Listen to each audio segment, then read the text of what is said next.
Hello दोस्तों, आज हम लोग एनसीईआरटी मैथ्स क्लास 10 का एक्सरसाइज 2.2 चैप्टर नंबर 2 पॉलिनोमियल्स का क्वेश्चंस करेंगे। ये हम लोग का क्वेश्चन नंबर 1 का सब पार्ट नंबर 3 और 4 है और 5 और 6 भी हम लोग करेंगे। तो सबसे पहला इसमें जो क्वेश्चन है, इसमें हम लोग को फैक्टराइज करके जीरोस निकाल के उसका रिलेशन पता करना है कोफिशिएंट के साथ में।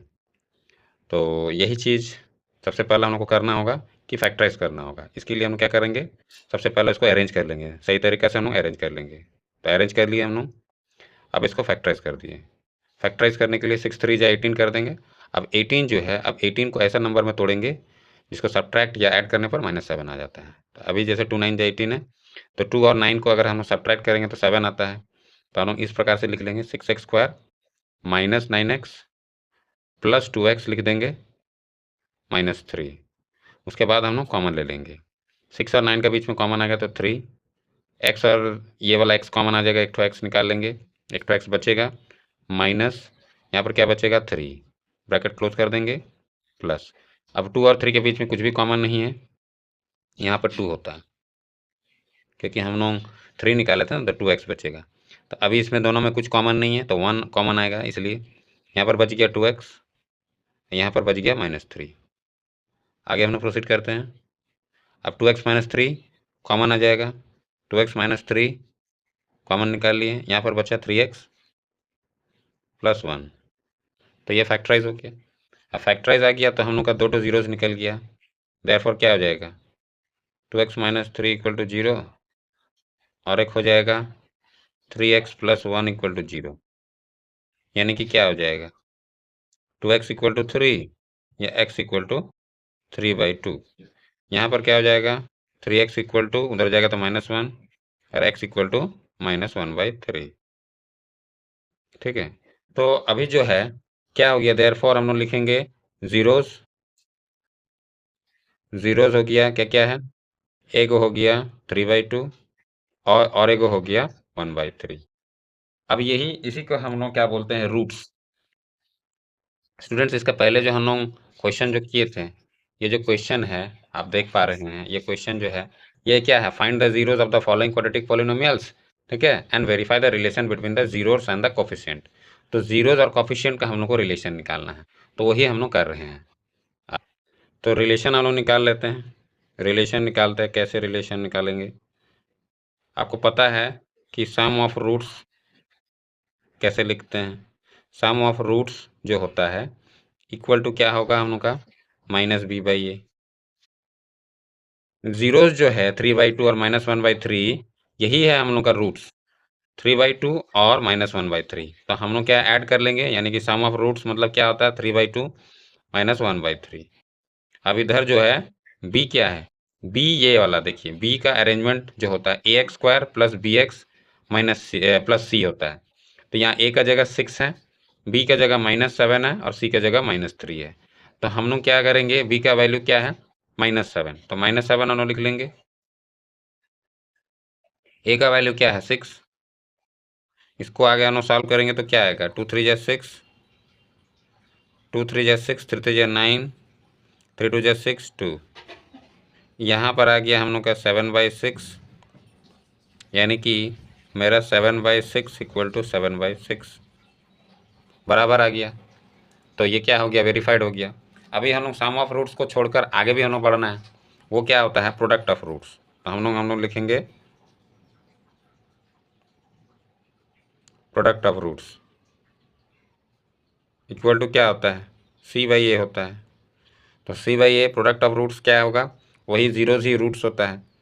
हम लोग लिखेंगे 3/2 × -1/3। c का वैल्यू क्या है, c का वैल्यू हम लोग का देखिए -3 होता है। तो हम लोग लिखेंगे -3, a क्या है 6 है। तो अभी यहाँ हम लोग काट लेते हैं, यहाँ पर आया हम लोग का -1/2, ठीक है, इसको भी काट के छोटा करते हैं 1/2, यानी -1/2। तो स्टूडेंट्स आप देखें कि ये हम लोग का जो रिलेशन है ये इक्वल आ गया, दोनों ही रिलेशन इक्वल आ गया, यानी कि हेंस जो होगा ये हम लोग का वेरीफाइड हो जाएगा। ठीक है, इसी प्रकार से हम लोग सब पार्ट 4 का भी हम लोग कर लेते हैं। ये रहा सब पार्ट 4 है, ठीक वैसे ही है। तो इससे पहले फिर से ये जो कोफिशिएंट है ये वाला ए का जगह है, ये वाला ए का जगह है, ये वाला बी का जगह है, ये वाला सी का जगह है, ठीक है। और ये जो ज़ीरोज़ है ना, इसी को हम लोग रूट्स बोलते हैं। ये जो हम लोग लिखे हैं सम ऑफ रूट्स मतलब 3/2 - 1/3, ये जो क्या है, ये रूट्स है, ठीक है। तो ज़ीरोज़ का मतलब है रूट्स होता है। तो रिलेशन जो हम लोग निकाल रहे हैं सम ऑफ रूट्स और प्रोडक्ट ऑफ रूट्स मतलब ज़ीरोज़ का ही रिलेशन। ये b/a और c/a क्या है, ये कॉफिशिएंट है। ये जो a b c लिख रहे हैं ये सब क्या है, इक्वेशन का कॉफिशिएंट है, जो क्वेश्चन का हेडलाइन में आप पढ़े होंगे। तो आगे हम लोग बढ़ते हैं, क्वेश्चन नंबर वही 1 का सब पार्ट 4। तो अभी हम लोग इक्वेशन को लिख लेते हैं, अब इसको फैक्टराइज करेंगे। तो ये फैक्टराइजेशन देखिए 2 टर्म है, थोड़ा अलग होगा। इसमें हम लोग 4 कॉमन ले लेंगे, ठीक है। बचेगा यहाँ पर क्या, u, देखिए यू स्क्वायर में और u में u कॉमन आ जाएगा तो हम u भी कॉमन ले लेंगे। यहाँ पर बचा u i + 8, ठीक है। ये u है, ठीक है, u + 8 आ गया। तो देयरफॉर क्या होगा, दो फैक्टर्स मिल गया, एक होगा 4u = 0 और एक होगा u + 8 = 0, ठीक है। तो यहाँ पर u = 0 आ जाएगा और यहाँ पर u = -8 आ जाएगा। सो देयरफॉर क्या हो जाएगा, ज़ीरोज़ हम लोग का क्या आ गया, ज़ीरोज़ आ गया हम लोग का 0 और एक आया -8। तो दोस्तों ये जो हम लोग का 0 और -8 है यही हम लोग का रूट्स भी है, ठीक है। तो देयरफॉर क्या हो जाएगा, हम लोग का जो रिलेशन है वो हम लोग निकाल लेते हैं। रिलेशन सबसे पहला हम लोग का आता है, क्या होता है, सम ऑफ रूट्स। तो हम लोग सम ऑफ रूट्स लिख लेंगे। सम ऑफ रूट्स क्या होगा, -b/a, फिर प्रोडक्ट ऑफ रूट्स में हम लोग का c/a। सम ऑफ रूट्स में क्या आ जाएगा, 0 और -8 को ऐड करेंगे तो 0 - 8 = -b। b का वैल्यू क्या है, देखिए ax² + bx, तो b का वैल्यू है 8, तो 8 हम लोग लिख देंगे। a का वैल्यू क्या है 4, तो 4 हम लोग लिख देंगे, ठीक है। अभी हम लोग क्या करेंगे, हम लोग का आंसर देखिए, ध्यान देना होगा आप लोगों को। देखिए स्टूडेंट्स, यहाँ पर 4 कॉमन लिए थे तो यहाँ पर 2 होता, ये हल्का सा मिस्टेक हो गया, ये u + 2 होगा, यानी कि यहाँ पर क्या हो जाएगा u + 2, यहाँ पर आ जाएगा हम लोग का -2, ठीक है। u हो जाएगा हम लोग का -2, ठीक है। अभी जो हम लोग u का वैल्यू जो है -2 है, यहाँ पर हम लोग को क्या लिखना था, हम लोग का -2 लिखना था, यहाँ पर हम लोग को लिखना था 8 नहीं -2। तो अभी हम लोग करेंगे, डिवाइड कर देंगे, 4 × 2 = 8, यानी कि ये -2 आया, इधर भी आ गया हम लोग का -2। तो हम लोग का सम ऑफ रूट्स क्या हो गया, वेरीफाइड हो गया। अभी हम लोग क्या होगा, product of roots. Product of roots लिखेंगे equal to c/a। Product of roots में क्या करेंगे, दोनों को मल्टीप्लाई करेंगे, 0 और -2 को हम लोग मल्टीप्लाई करते हैं। c का वैल्यू क्या है, यहाँ पर c है ही नहीं, तो c को हम लोग क्या लिखेंगे 0, a क्या लिखेंगे 4, यानी 0 = 0। तो ये क्या हो गया, देखिए प्रोडक्ट ऑफ रूट्स और सम ऑफ रूट्स रिलेशन एस्टेब्लिश हो गया। तो हैंस जो हो गया, जो भी है ये वेरीफाइड हो गया। तो स्टूडेंट्स आगे हम लोग क्वेश्चन नंबर 5 की ओर चलते हैं। तो क्वेश्चन नंबर 1 का सब पार्ट 5 हम लोग सॉल्व कर रहे हैं, t² - 15 है। देखिए यहाँ पर कैसे करेंगे हम लोग, कुछ तो कॉमन नहीं निकल रहा है।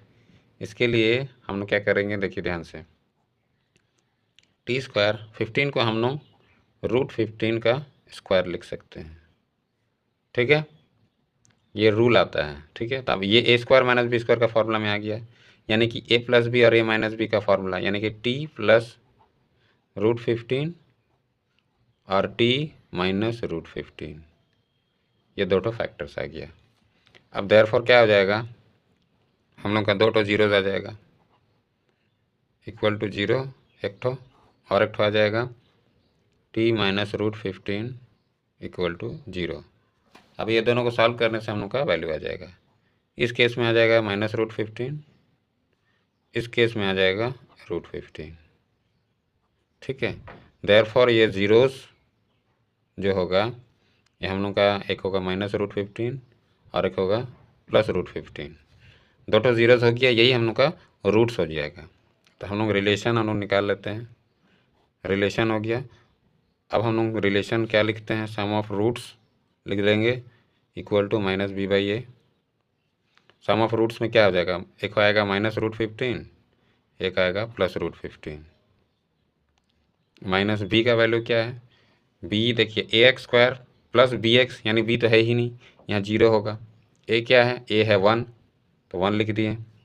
यहाँ पर जीरो आ गया, ये भी जीरो आ गया, यानी सम ऑफ रूट्स तो हो गया वेरीफाइड। अभी हम लोग दूसरा रूट, तो हम प्रोडक्ट ऑफ रूट्स कर लेते हैं, C by A. Product of roots में क्या करेंगे, -√15 इंटू √15। सी का वैल्यू क्या है, सी का वैल्यू देखिए हम लोग का -15 है। ये जो है सी का वैल्यू क्वेश्चन के हिसाब से -15 है, तो सी का वैल्यू हम लोग लिख देते हैं -15। अब ए का वैल्यू क्या होता है, ए एक्स स्क्वायर है, टी स्क्वायर जो है, टी स्क्वायर का आगे में 1 है, तो 1 लिख देंगे हम लोग। अब ये दोनों का मल्टीप्लाई करेंगे तो -15 आ जाएगा, इक्वल टू -15 आ गया। क्या हो गया, अब जो हो गया देयरफॉर वेरीफाइड हो गया, क्योंकि हम लोग का सम ऑफ रूट्स और प्रोडक्ट ऑफ रूट्स दोनों इक्वल आ गया। ठीक है, तो अभी हम लोग क्वेश्चन नंबर 6 की ओर चलते हैं। तो क्वेश्चन नंबर 1 का जो सब पार्ट 6 है, ऐसा है क्वेश्चन। इसको हम फैक्टराइज कर लेंगे, 3 4 जा 12, 12 का वाला फिर हम तोड़ देंगे, 2 6 जा 12, फिर 2 3 जा 6। अब देखिए 4 और 3 को माइनस करने से 1 आता है, तो हम लोग वही ले लेंगे, 3x² लिखेंगे। अब बड़ा जो आएगा उसमें हम लोग माइनस रखेंगे, 4x + 3x, क्योंकि रूल के हिसाब से प्लस माइनस का वो होता है। अब आगे देखिए 3 और 4 में कुछ कॉमन नहीं है, x कॉमन है, तो x को हम लोग कॉमन ले लेंगे। यहाँ पर बचेगा 3x और यहाँ पर बचेगा 4, हो गया। अब 3 और 4 में फिर कॉमन नहीं है, तो 1 कॉमन आएगा, यहाँ बचेगा 3x, ठीक है, और यहाँ पर बचेगा -4, ठीक है। अब 3x - 4, 3x - 4 कॉमन आ गया, तो हम लोग लिखेंगे 3x - 4, और यहाँ पर बचा x, यहाँ पर बचा +1, लिख दिए। अभी क्या हो गया, जो जीरोज हम लोग दो टाइप में कर सकते हैं, इक्वल टू 0, और एक तो लिखेंगे x + 1 = 0। तो यहाँ पर 3x हो गया 4, या x = 4/3, ठीक है। अब इधर आ जाएगा x = -1, तो देयरफॉर जीरोज क्या आ जाएगा, हम लोग का जीरोज दो वैल्यू निकल गया, जीरोज आ गया 4/3 और -1, यही हम लोग का रूट्स भी हो गया। तो नेक्स्ट हम लोग उसका रिलेशन निकाल लेते हैं। रिलेशन क्या होता है, सम ऑफ रूट्स और प्रोडक्ट ऑफ रूट्स। तो हम लोग सम ऑफ रूट्स पहले कर लेते हैं। सम ऑफ रूट्स में -b/a इक्वल होता है, तो सम ऑफ रूट्स में क्या आया है हम लोग का, 4/3 प्लस -1 करेंगे तो -1 आ जाएगा। अब b का वैल्यू क्या है, b का वैल्यू देखिए ये इसका b का जगह है, तो x के आगे -1 आ गया, तो -1 लिखेंगे हम लोग। a क्या है, a देखिए 3 का जगह है, 3 लिख देंगे, ठीक है। इसको सॉल्व करेंगे तो 4 - 3/3 और ये 1/3, इधर सॉल्व करेंगे तो 1/3 आया, इक्वल टू 1/3 आया। तो स्टूडेंट्स क्या हो गया कि ये जो है हम लोग का वेरीफाइड हो गया, देयरफॉर वेरीफाइड लिख देंगे, ठीक है। तो स्टूडेंट्स आज हम लोग जो है NCERT मैथ्स क्लास 10 का क्वेश्चन नंबर 1 का सब पार्ट 3 4 5 और 6 हम लोग सॉल्व किए। तो ये आशा करता हूँ कि स्टूडेंट्स और फ्रेंड्स दोस्तों आप लोगों को ये समझ में आया सॉल्यूशंस, और आसान भी लगा होगा। अगर मेरा वीडियो पसंद आया हो तो फ्रेंड्स मेरे इस चैनल को सब्सक्राइब कर लीजिएगा, लाइक शेयर कमेंट भी कर दीजिएगा, ताकि आपको वीडियोस जो भी है सॉल्यूशन से रिलेटेड NCERT मैथ्स का क्लास 10 का और भी क्लासेस का तुरंत मिलता रहे, और आप अपना डाउट्स क्लियर करते रहें और आगे अपना क्लास 10 का सिलेबस कंप्लीट करें। तो आज तक के लिए इतना ही। नेक्स्ट वीडियो में मैं नेक्स्ट सॉल्यूशन के साथ हाजिर रहूँगा। तब तक के लिए have a good day, bye.